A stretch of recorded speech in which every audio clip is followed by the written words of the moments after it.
Craig O'Shannessy talking about the big matches here on day 5 at the Australian Open.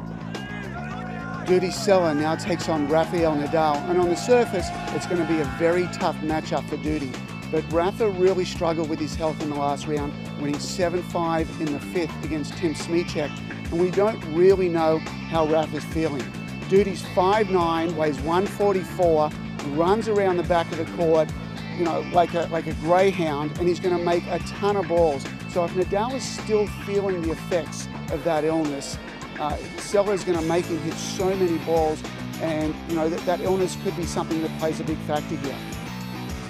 And you know, if Rafa's just a little bit off, Dudi Sela is playing very, very good tennis. He made the 3rd round here in 2009, and he's back to playing some magnificent tennis, and I expect this to be a close one. And if Nadal is not at 100%, Sela could definitely surprise. I'm predicting Rafael Nadal to get through a tough match against Dudi Sela. I think the runaround forehand in the deuce court is going to be the difference maker in that match, and he's going to have Sela running side to side in the trenches and get through probably in 4 sets.